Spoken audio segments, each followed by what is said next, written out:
Hello students, previous class में हमने coordination in animal को कंप्लीट कर लिया था और कोऑर्डिनेशन ऑफ एनिमल में जो लास्ट टॉपिक हमने पढ़ा था वो एंडोक्राइन सिस्टम के बारे में पढ़ा था, जो बेसिकली केमिकल मीन से कोऑर्डिनेशन करता है और वो केमिकल क्या कहलाता था? हार्मोन। और आज जो है हम स्टार्ट करेंगे कोऑर्डिनेशन इन प्लांट। अब देखते हैं कि आखिर प्लांट में कैसे कोऑर्डिनेशन होता है। तो unlike animal, plant don't have a nervous system.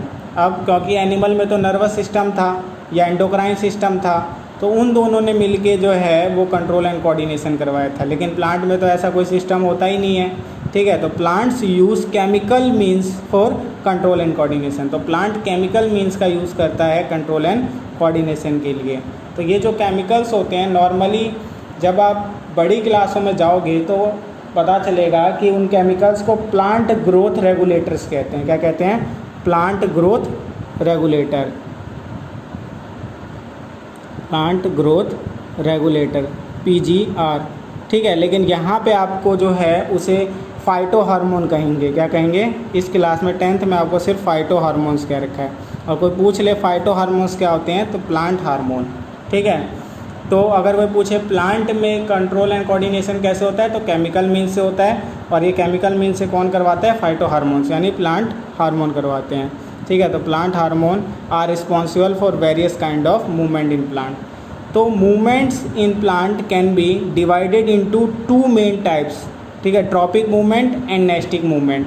तो यहाँ पे आपको जो प्लांट के अंदर मूवमेंट होगी वो केमिकल मीन्स से होती है, ये पता चल गया, यानी कोऑर्डिनेशन केमिकल मीन्स से होती है, जो कि प्लांट हार्मोन कहलाते हैं। और ये मूवमेंट 2 टाइप के होते हैं, एक जो है वो ट्रॉपिक मूवमेंट कहलाता है, दूसरा नेस्टिक मूवमेंट। तो दोनों में एक जनरल डिफरेंस बता देता हूँ, फिर आगे इसको और डिटेल में जानेंगे। ट्रॉपिक मूवमेंट वो होते हैं जो डायरेक्शन पे डिपेंडेंट है, यानी ये किसी ना किसी पार्टिकुलर चीज़ के डायरेक्शन पे डिपेंड होते हैं। और नेस्टिक मूवमेंट जो हैं वो इंडिपेंडेंट हैं डायरेक्शन से, ठीक है, इनमें डायरेक्शन का कोई लेना देना नहीं होता है। तो ये चीज़ें याद रखनी है। तो पहले जानते हैं ट्रॉपिक मूवमेंट को। तो अगर आपसे कोई पूछता है कि ट्रॉपिक मूवमेंट क्या होते हैं, तो the movement which are in a particular direction in relation to the stimulus are called tropic movement. यानी ऐसे मूवमेंट जो किसी पार्टिकुलर डायरेक्शन में होते हैं और जिनका रिलेशन किससे होता है? स्टिमुलस से होता है, उसे कहते हैं ट्रॉपिक मूवमेंट। तो याद रहेगा कि ये पार्टिकुलर डायरेक्शन में होने वाले मूवमेंट हैं और इनका रिलेशन जो है वो स्टिमुलस से होता है। और स्टिमुलस बता चुका हूँ, कोई भी होने वाला चेंज, ठीक है, इन्वायरमेंट में होने वाला कोई भी चेंज जो है वो स्टिमुलस कहलाता है। तो ये चीज़ याद रखना। अब tropic movement happens as a result of growth of a plant part in a particular direction. तो ट्रॉपिक मूवमेंट जो है वो कैसे हो पाता है? ये रिज़ल्ट है किसी भी पार्ट का किसी पार्टिकुलर डायरेक्शन में ग्रो होने के कारण। तो यानी ट्रॉपिक मूवमेंट होती कैसे है? जब कोई एक पार्ट जो है किसी पार्टिकुलर डायरेक्शन में ग्रो करता है तो ट्रॉपिक मूवमेंट होती है। अब there are 4 types of tropic movement. तो इस चैप्टर के अंदर आपको 4 ट्रॉपिक मूवमेंट के बारे में बताया जाएगा। तो 4 ट्रॉपिक मूवमेंट कौन कौन से हैं? Geotropic movement, phototropic movement, hydrotropic movement, thigmotropic movement. तो यहाँ पे जो है आपको 4 टाइप की जो ट्रॉपिक मूवमेंट है उसको समझाया जाएगा। तो आइए 1 बाय 1 करके सारे ट्रॉपिक मूवमेंट को जानते हैं। तो सबसे पहला जो ट्रॉपिक मूवमेंट है वो है जियोट्रॉपिक। तो अब जियोट्रॉपिक से आप क्या समझते हैं? तो the growth in a plant part in response to the gravity is called geotropic movement. यानी ग्रोथ जो होती है प्लांट पार्ट की वो भी ग्रेविटी के रिस्पॉन्स में, उसे कहते हैं जियोट्रॉपिक मूवमेंट। तो अगर आपने गौर किया होगा तो जियोट्रॉपिक मूवमेंट यानी कि ग्रेविटी, ठीक है, ग्रेविटी के रिस्पॉन्स में मूवमेंट या ग्रोथ होना प्लांट पार्ट का। तो अब यहाँ पे आपको ये भी चीज़ याद रखनी होगी, कौन सा ऐसा पार्ट है जो पॉजिटिव जियोट्रॉपिक मूवमेंट दिखाता है और ऐसे कौन सा पार्ट है जो नेगेटिव जियोट्रॉपिक मूवमेंट दिखाता है। अब आप पूछोगे कि पॉजिटिव और नेगेटिव किस रिस्पॉन्स में है? तो जो भी टुवर्ड्स ग्रेविटी पार्ट ग्रो होगा वो पॉजिटिव जियोट्रॉपिक मूवमेंट दिखा रहा होगा, और जो भी अगेंस्ट द या अपोजिट में ग्रेविटी के ग्रो हो रहा होगा उसे कहेंगे नेगेटिव जियोट्रॉपिक मूवमेंट दिखा रहा है। तो अगर आप ध्यान से सोचो तो जो रूट्स होते हैं प्लांट के वो टुवर्ड्स ग्रेविटी होते हैं, यानी कि आपको पता है कि धरती में ग्रेविटी है, ग्रेविटेशनल फोर्स है, तो उसी की ओर जा रहे होते हैं। तो यानी कि रूट जो हैं वो पॉजिटिव ग्रेविटी दिखाते हैं। तो यहाँ पे देखो, तो यहाँ पे हम कह सकते हैं कि they grow in the direction of gravity और roots usually show positive geotropic movement. Stem जबकि ऊपर की ओर बढ़ते हैं यानी टुवर्ड्स स्काई, तो ये अगेंस्ट द ग्रेविटी जाते हैं, तो ये हैं, इनमें क्या होता है, नेगेटिव जियोट्रॉपिक मूवमेंट होती है। तो यहाँ पे अगर आपसे कोई पूछ ले कि जियोट्रॉपिक मूवमेंट क्या होता है, तो आप सीधे से कहना कि प्लांट पार्ट का ग्रो होना, वो भी किसके रिस्पॉन्स में, ग्रेविटी के रिस्पॉन्स में। तो ये क्लियर हो गया। फिर पूछ लिया जा सकता है कि कौन सा पार्ट जो है पॉजिटिव जियोट्रॉपिक मूवमेंट दिखाता है और कौन सा नेगेटिव। तो रूट जो है क्योंकि ग्रेविटी के टुवर्ड्स ही ग्रो हो रहा है तो वो पॉजिटिव जियोट्रॉपिक मूवमेंट दिखाता है, जबकि स्टेम जो है अगेंस्ट द ग्रेविटी ग्रो होता है तो वो नेगेटिव जियोट्रॉपिक मूवमेंट दिखाता है। तो ये क्लियर है। इसके बाद अब बात करते हैं फोटोट्रॉपिक मूवमेंट। तो फोटोट्रॉपिक में फ़ोटो लगा हुआ है, ठीक है, तो यानी लाइट, सनलाइट। तो जैसे इसमें ग्रोथ थी प्लांट पार्ट की रिस्पॉन्स में ग्रेविटी के, वैसे इसमें ग्रोथ होगी प्लांट की, लेकिन किसके रिस्पॉन्स से, लाइट के रिस्पॉन्स से। तो आपने देखा भी होगा कि अगर मैं एक बॉक्स में जो है पूरा बॉक्स कवर कर दूं, नीचे प्लांट मतलब उसके एक बॉक्स के अंदर एक प्लांट डाल दूं और किसी कोने से किसी भी एक पार्टिकुलर जगह से उसमें होल कर दूं, छेद कर दूं, तो जो स्टेम है या जो ब्रांचेस वगैरह है वो किस डायरेक्शन की ओर जाएंगे, वो छेद की ओर, क्योंकि वहाँ से लाइट आ रहा होगा। तो इस टाइप की जो ग्रोथ होती है प्लांट की, किसके रिस्पॉन्स में, लाइट के रिस्पॉन्स में, बेसिकली सनलाइट के रिस्पॉन्स में, तो उसे कहते हैं फोटोट्रॉपिक मूवमेंट। तो यहाँ पे फोटोट्रॉपिक मूवमेंट कौन पॉजिटिव दिखा रहा है, कौन नेगेटिव। तो रूट जो है क्योंकि लाइट से अगेंस्ट जाता है, धरती के अंदर जाता है, तो रूट इस बार नेगेटिव फोटोट्रॉपिक मूवमेंट दिखा रहा होगा, और स्टेम क्योंकि अब लाइट की ओर ही जा रहा होता है, तो लाइट की ओर जा रहा है टुवर्ड्स लाइट, तो वो पॉजिटिव फोटोट्रॉपिक मूवमेंट दिखा रहा होगा। तो यहाँ पे देखो, जो normally stem usually positive phototropic movement दिखाता है, while root usually show negative phototropic movement. If a plant is kept in a, तो ये तो बताई दिया, अंधेरे में रखा जाएगा, ठीक है, और एक बॉक्स वगैरह ऊपर से डाल दिया जाएगा, या एक रूम ही ले लो आप, एकदम अंधेरा वाला रूम है और एक पार्टिकुलर जगह से रूम में खिड़की वगैरह खोल दो, तो जो डायरेक्शन होगी बढ़ने की स्टेम की वो खिड़की की ओर ही हो जाएगी। तो ये शो करता है कि लाइट के रिस्पॉन्स में भी मूवमेंट होती है प्लांट की, ठीक है। अब जानते हैं तीसरे ट्रॉपिक मूवमेंट को, जो कि है हाइड्रोट्रॉपिक मूवमेंट। तो हाइड्रोट्रॉपिक मूवमेंट क्या होगी, तो नाम में हाइड्रो है तो टुवर्ड्स वाटर या रिस्पॉन्स में वाटर के। तो when roots grow in the soil they usually grow towards the nearest source of water, this show a positive hydrotropic movement. तो बेसिकली अगर मैं कहूँ तो अगर सॉइल में रूट ग्रो होता है, ठीक है, तो बेसिकली सॉइल में वो किस डायरेक्शन की ओर ग्रो होता है, जहाँ पे वाटर होता है, ठीक है। तो ऐसी टाइप की जो ग्रोथ होती है रूट की या प्लांट की टुवर्ड्स वाटर, उसे कहते हैं हाइड्रोट्रॉपिक मूवमेंट। तो रूट जो होता है वो पॉजिटिव हाइड्रोट्रॉपिक मूवमेंट दिखाता है, वह स्टेम जो है वो नेगेटिव हाइड्रोट्रॉपिक मूवमेंट दिखाते हैं। स्टेम तो कहते हैं ना अगेंस्ट द वाटर, यानी ऊपर की ओर बढ़ता है, तो इसीलिए वो नेगेटिव हाइड्रोट्रॉपिक मूवमेंट दिखाता है। अब लास्ट आता है थिग्मोट्रॉपिक मूवमेंट। अब थिग्मोट्रॉपिक मूवमेंट क्या होता है, the growth in a plant part in response to touch is called thigmotropic movement. यानी थिग्मोट्रॉपिक मूवमेंट जो है वो बेसिकली टच के रिस्पॉन्स में होता है, ठीक है। तो is called the thigmotropic movement. Such movement are seen in tendrils of climbers. The tendrils grow in a way so as it can coil around to support the different rate of cell division in different parts of the tendril happens due to the action of auxin। तो यहाँ पे थिग्मोट्रॉपिक movement जो है वो touch के response में होता है। आपने देखा होगा कि जो नॉर्मल क्रीपर्स या क्लाइंबर्स होते हैं यानी ऐसे प्लांट्स होते हैं जिनका स्टेम बहुत वीक होता है, तो वो बैम्बू वगैरह से उसको लपेट दिया जाता है, ठीक है। तो वो धीरे धीरे करके क्या होता है, उस पर लिपट के ऊपर बढ़ रहे होते हैं। तो जहाँ पे टच करते हैं बैम्बू को वहाँ पे कॉइल हो जाते हैं, यानी एक राउंड लगा लेते हैं, फिर धीरे धीरे बढ़ते हैं, फिर जहाँ पे टच होते हैं बैम्बू से वहाँ पे एक राउंड में आ जाते हैं। तो इस टाइप की जो मूवमेंट होती है, ठीक है, टच होने से किसी भी सॉलिड चीज़ के, तो उसे थिग्मोट्रॉपिक मूवमेंट कहते हैं। और ये मूवमेंट कौन सा आपके कहते हैं कि प्लांट हार्मोन करवा पाता है, ऑक्सिन। अभी जब चैप्टर लास्ट होगा तो आपको 5 हार्मोन के नाम बताए जाएंगे प्लांट हार्मोन के, तो उन्हीं में से एक ऑक्सिन आता है जो मेनली प्लांट के इन्लार्जमेंट में और प्रमोट करता है फ्रूट एंड स्टेम ग्रोथ को। तो उसी में ये जो है स्टेम ग्रोथ करता है, टेंड्रिल का वीक स्टेम है तो उसको ग्रो करने में हेल्प करता है। ठीक है, तो थिग्मोट्रॉपिक मूवमेंट याद रहेगा, टच के रिस्पॉन्स में होने वाला ग्रोथ। तो बेसिकली ये टेंड्रिल्स वगैरह करते हैं, या गार्ड्स वगैरह जो होते हैं उनके टेंड्रिल्स ऐसा कर पाते हैं। तो इस ढंग से जो है हमने ट्रॉपिक मूवमेंट कवर कर लिया। अब जानते हैं नेस्टिक मूवमेंट को। तो अगर कोई आपसे पूछे कि नेस्टिक मूवमेंट क्या होता है, तो आपको क्लियर होना चाहिए कि जैसे ट्रॉपिक मूवमेंट जो था वो डिपेंड था डायरेक्शन पे, वैसे नेस्टिक मूवमेंट जो है वो डायरेक्शन पे डिपेंड नहीं करता है। ठीक है, तो बेसिकली किस पे करता है? The movement which do not depend on direction from the stimulus act are called nastic movement. For example, when someone touches the leaves of mimosa, mimosa को आप कह सकते हो टच मी नॉट प्लांट भी, जो छुई मुई का पौधा होता है ना, तो मिमोसा को कोई टच करता है, द लीव्स ड्रूप, तो उसकी जो पत्तियां होती हैं वो सिकुड़ जाती है या मुरझा जाती है। The drooping is independent of direction, तो ये जो मुरझाना होता है लीव्स का, ये इंडिपेंडेंट होता है डायरेक्शन से, यानी इस पर डायरेक्शन का कोई पार्टिकुलर रोल नहीं होता है डायरेक्शन वाइज।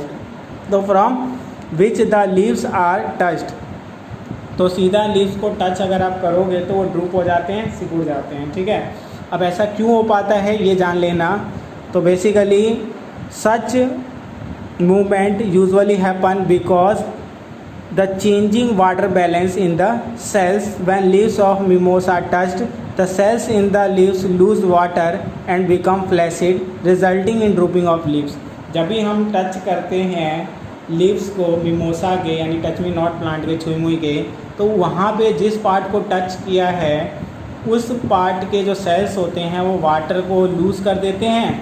ठीक है, तो सेल जो होता है वो एकदम से श्रिंक हो जाता है, और श्रिंक होने के कारण वहाँ की जो लीव्स होती हैं वो मुरझा जाती हैं। तो ये क्या क्लियर रहेगा? अगर आपसे कोई पूछेगा टच मी नॉट प्लांट जो है वो कैसे ड्रूप हो जाता है टच करने से, तो आप बता देना कि जो टच वाला पार्ट है, वो टच जिस लीव को हम करते हैं उसके जो सेल्स होते हैं वो वाटर को लूज़ कर देते हैं। तो वाटर को लूज़ करने के साथ जो उसके सेल्स होते हैं श्रिंक कर जाते हैं। अब सेल्स सिकुड़ेंगे तो सीधी सी बात है लीव्स भी मुरझा जाता है। तो ये चीज़ क्लियर रखनी है। तो सम प्लांट हार्मोन, अब हमें क्या जानना है? हमने जो है वो ट्रॉपिक मूवमेंट भी जान लिया और नेस्टिक मूवमेंट भी जान लिया। ट्रॉपिक मूवमेंट जो था वो डायरेक्शन पे डिपेंडेंट था, और मेनली ग्रेविटी हो गया, लाइट हो गया, या फिर हम कह सकते हैं कि वाटर हो गया। इसके अलावा हमने देखा केमिकल मीन्स से भी हुआ, जो ऑक्सीजन टच होने के कारण। और जो नेस्टिक मूवमेंट था वो डायरेक्शन इंडिपेंडेंट था, यानी डायरेक्शन से कोई आपके कह दो फर्क नहीं पड़ता नेस्टिक मूवमेंट में।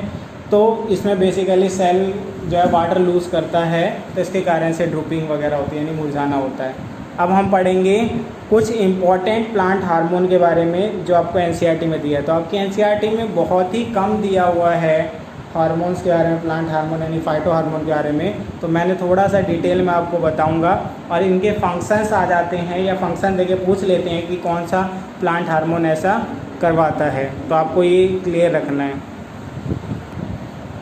तो अगर फाइटो हार्मोन्स की बात करें तो प्लांट हार्मोन कहलाता है। पहला जो फाइटो हार्मोन है वो ऑक्सिन है। तो ऑक्सिन का क्या काम होता है? इट रेगुलेट्स और promote tropism and fruit stem growth, यानी इसका काम है कि ये क्या करवाता है? रेगुलेट करता है ट्रॉपिज्म को, यानी जितनी भी हमने अभी तक डायरेक्शन वाली मूवमेंट वगैरह देखी थी तो वो सारी जो है वो कौन करवाता है? ऑक्सिन करवाता है। और साथ में ये प्रमोट करता है फ्रूट और स्टेम ग्रोथ को, यानी फ्रूट और स्टेम ग्रोथ हो जाए इसको प्रमोट करने का काम ऑक्सिन करता है। दूसरा जो फाइटो हार्मोन है, प्लांट हार्मोन है, वो गिबरलिन। गिबरलिन का क्या फंक्शन है?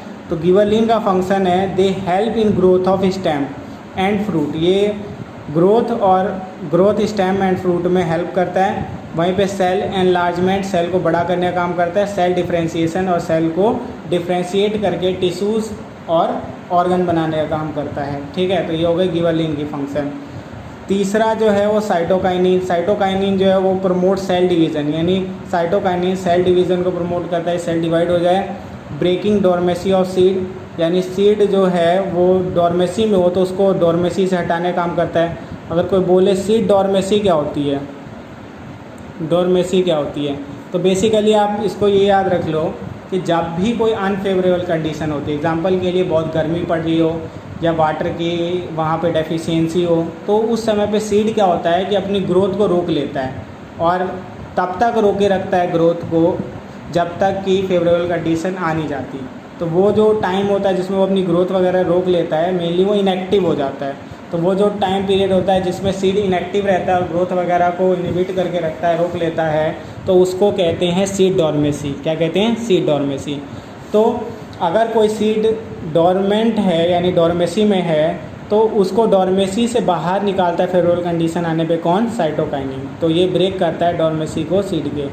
और delay the ageing of leaves, यानी लीव्स जो है जल्दी से आगे कहते हो एज्ड ना हो जाएं, उसको भी रोकने का काम करता है, यानी डिले करता है। और प्रमोट ओपनिंग ऑफ स्टोमेटा, और स्टोमेटा को खोलने का काम भी करता है। तो साइटोकाइनिन के क्या क्या फंक्शन हो गए? साइटोकाइनिन का पहला फंक्शन हो गया कि सेल डिवीज़न को प्रमोट करता है, यानी सेल डिवीज़न में हेल्प करता है। डॉर्मेसी को सीड के ब्रेक करता है, और लीव जल्दी से ना सूखे इसको डिले करता है, और प्रमोट करता है ओपनिंग ऑफ स्टोमेटा। तो ये था साइटोकाइनिन के फंक्शन। अब बात करते हैं फोर्थ, इथीन। इथीन एक लौता ऐसा फाइटो हार्मोन है जो गैसियस फॉर्म में होता है। ये गैसियस फॉर्म में होता है, ये चीज़ याद रखना, ठीक है। और इथीन का जो है एक ही मेन काम है, ये मेनली फ्रूट को राइपेन करने में हेल्प करता है, यानी फल को पकाने का काम करता है। तो आपने देखा होगा बिना सीज़न के भी पेड़ से अगर तोड़ के आम रख लें तो वहाँ पे आम को पकाया जाता है, ठीक है। जो आपने सुना हो कारपेट पे पकाना, तो बेसिकली वो इथीन डाला जाता है जिससे कि हरा आम भी जो मेनली पेड़ पे कच्चा ही था उसे तोड़ लिया जाता है और वो इथीन के हेल्प से पका दिया जाता है। तो इथीन का मेन काम होता है प्रमोट करना growth and ripening of fruit, यानी फ्रूट को ग्रो करवाने में और पकाने में हेल्प करता है। Help in the breaking of dormancy, और ये भी डॉर्मेसी को ब्रेक करता है, लेकिन बर्ड के, सीड के नहीं, बर्ड के। और जो साइटोकाइनिन था वो सीड के डॉर्मेसी को ब्रेक करता था, ठीक है। और लास्ट में हम पढ़ेंगे अब एब्सिसिक एसिड। अगर कोई पूछ ले एब्सिसिक एसिड का क्या फंक्शन है, तो इसको कहा जाता है इनहिबिटरी हार्मोन। इनहिबिटरी मतलब कि जो ग्रोथ को रोकने का काम करता है प्लांट के। यानी पहले जो हमने 4 पढ़े कौन कौन से? ऑक्सिन, गिबरलिन, साइटोकाइनिन और इथाइलिन। तो ये जो या इथीन, ये 4 जो हमने पढ़े, ये 4 जो है बेसिकली ग्रोथ हार्मोन थे, यानी ये प्लांट में किसी ना किसी तरीके से ग्रोथ करवाने का काम करते हैं। लेकिन एब्सिसिक एसिड को कहा जाता है इनहिबिटरी हार्मोन, यानी ग्रोथ को रोकने का काम करता है। तो यहाँ पे है प्रमोट डॉर्मेसी इन सीड, यानी वो लोग, मतलब अगर मैं साइटोकाइनिन की बात करूँ या इथीन की बात करूँ, तो ये सीड और बर्ड के डॉर्मेसी को ब्रेक कर रहे थे, यानी डॉर्मेसी से बाहर निकाल रहे थे।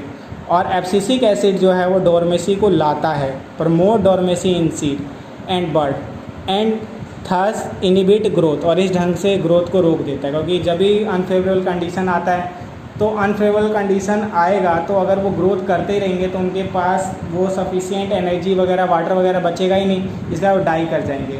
तो ये हेल्प कर देता है प्लांट की कि ग्रोथ ही रोक देता है। अगर ग्रोथ रोक देगा तो एनर्जी की कम डिमांड होगी, तो एनर्जी कम यूज़ होगा, तो उस समय वो ये कोप कर लेंगे, अनफेवरेबल कंडीशन को सर्वाइव कर लेंगे।